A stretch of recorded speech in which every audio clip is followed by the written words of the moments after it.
नमस्कार। चलिए आज एक ऐसी यात्रा पर चलते हैं जो हमें समय से परे ले जाएगी। हम युग ऋषि पंडित श्रीराम शर्मा आचार्य जी की लेखनी से निकले ज्ञान के सागर में गोता लगाएंगे और अखंड ज्योति के जून 1960 के अंक से कुछ अनमोल मोती निकालेंगे। जानते हैं, अखंड ज्योति सिर्फ एक पत्रिका नहीं है, ये तो एक मशाल है, एक विचार क्रांति की मशाल। इसका एक एक शब्द हमें एक बेहतर, एक रोशन जीवन की राह दिखाता है। तो इस सफर में हम क्या क्या देखने वाले हैं?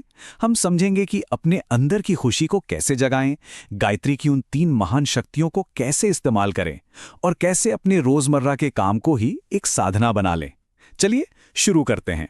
देखिए, हर सच्ची आध्यात्मिक यात्रा की शुरुआत कहीं बाहर नहीं होती। वो तो हमारे अपने दिल और दिमाग की गहराइयों से ही शुरू होती है। असली बदलाव का बीज तो यहीं बोया जाता है। ये पत्रिका हमें सिखाती है कि हमारे पास हमेशा एक चुनाव है। एक रास्ता है चिंता और घबराहट का, और दूसरा रास्ता है अपने दिल को उम्मीद, शांति और एक अलग ही आनंद से भरने का। और यही चुनाव हमारी जिंदगी की दिशा तय करता है। ये जो पंक्ति है ना, हृदय में नव उल्लास भरो, ये सिर्फ कविता नहीं है, ये एक सीधा साधा निर्देश है। मतलब खुशी कोई ऐसी चीज नहीं है जो बाहर से मिलेगी। ये तो एक ऐसी अवस्था है जिसे हमें खुद हर रोज अपने अंदर जगाना है। तो अब सवाल ये उठता है कि ये जो अंदर की खुशी है, इसे टिकाऊ कैसे बनाएं, इसे जिंदगी के उतार चढ़ाव से कैसे बचाएं? खैर, इसका जवाब हमें गायत्री की उन 3 दिव्य शक्तियों में मिलता है जो हर साधक के लिए मौजूद हैं। गायत्री की पहली महाशक्ति हमारी बुद्धि पर, हमारे विवेक पर काम करती है। ये उससे साफ करती है। इससे हमें सही गलत में फर्क करने की समझ मिलती है, ताकि हमारे फैसले हमेशा सही रास्ते पर हों। ये हमें भटकने से बचाती है। दूसरी महाशक्ति है प्राण शक्ति, यानी हमारी लाइफ फोर्स, हमारे जीने की ऊर्जा। ये हमारे तन और मन को एक नई ताकत, एक नए जोश से भर देती है। जब ये शक्ति मजबूत होती है तो हम किसी भी मुश्किल का सामना करने के लिए तैयार रहते हैं। और तीसरी शक्ति एक शील्ड की तरह है, एक आध्यात्मिक सुरक्षा कवच। ये हमें हर तरह की नेगेटिविटी से, डर से, निराशा से बचाती है और हमारे चारों ओर एक पॉजिटिव एनर्जी का घेरा बना देती है। और यहीं पर एक बहुत ही मजेदार और जरूरी बात सामने आती है। ये पत्रिका हमें समझाती है कि आध्यात्मिकता कोई ऐसी चीज नहीं जो पहाड़ों या गुफाओं में मिले। नहीं, ये तो हमारे अपने घर में, हमारे रिश्तों में जीने की एक कला है। अखंड ज्योति हमसे एक बहुत ही मूल सवाल पूछती है, आखिर रोजमर्रा की जिंदगी में आध्यात्मिकता है क्या? क्या ये सिर्फ कुछ पूजा पाठ तक ही सीमित है, या इसका हमारे रोज के बर्ताव से कोई लेना देना है? ये पत्रिका बिल्कुल साफ कर देती है।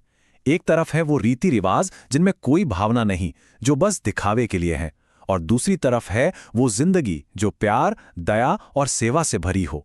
असली अध्यात्म कहाँ है? जाहिर है दूसरे में। तो इस जीती जागती आध्यात्मिकता के 2 मजबूत पिलर हैं।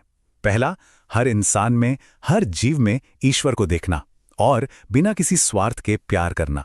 और दूसरा, सच्चे दिल से की गई प्रार्थना जो हमें सीधा उस दिव्य शक्ति से जोड़ती है। जब दिल में प्यार और प्रार्थना हो तो उसकी झलक हमारे काम में भी दिखने लगती है। हमारी आध्यात्मिकता की असली परीक्षा तो हमारे कामकाज में, हमारी कर्मभूमि में ही होती है।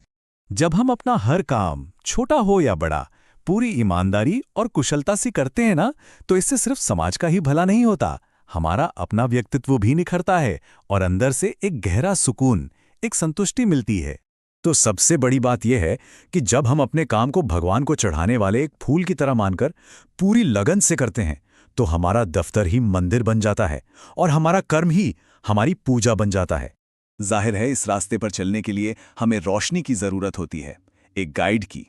ज्ञान की यही रोशनी गुरु तत्व है, और गुरु पूर्णिमा इसी रोशनी का शुक्रिया अदा करने का, उसके प्रति अपना आभार जताने का एक बहुत ही पवित्र मौका है।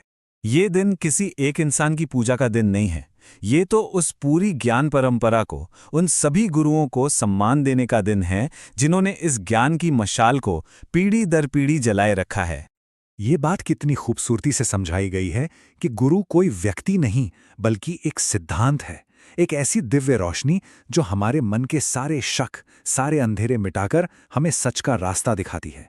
तो चलिए अब अखंड ज्योति के इस अंक से जो भी अनमोल बातें हमें मिली हैं, उन्हें एक साथ जोड़कर देखते हैं कि एक सार्थक और प्रबुद्ध जीवन का पूरा खाका आखिर दिखता कैसा है। तो ये हैं वो 5 सूत्र। चिंता छोड़कर आनंद को अपनाएं, गायत्री की शक्तियों से खुद को बेहतर बनाएं, प्यार और प्रार्थना को अपनी जिंदगी का हिस्सा बनाएं, अपने काम को पूजा बनाएं और जो ज्ञान का प्रकाश दे उसका हमेशा सम्मान करें। ये एक मुकम्मल जीवन जीने का नक्शा है। और अंत में सबसे बड़ा सवाल ये नहीं है कि हमने क्या क्या सीखा। असली सवाल तो ये है कि अब हम इस ज्ञान की रोशनी को अपनी दुनिया में कैसे फैलाएंगे। ये प्रकाश अब हमारे जरिए दूसरों तक कैसे पहुंचेगा।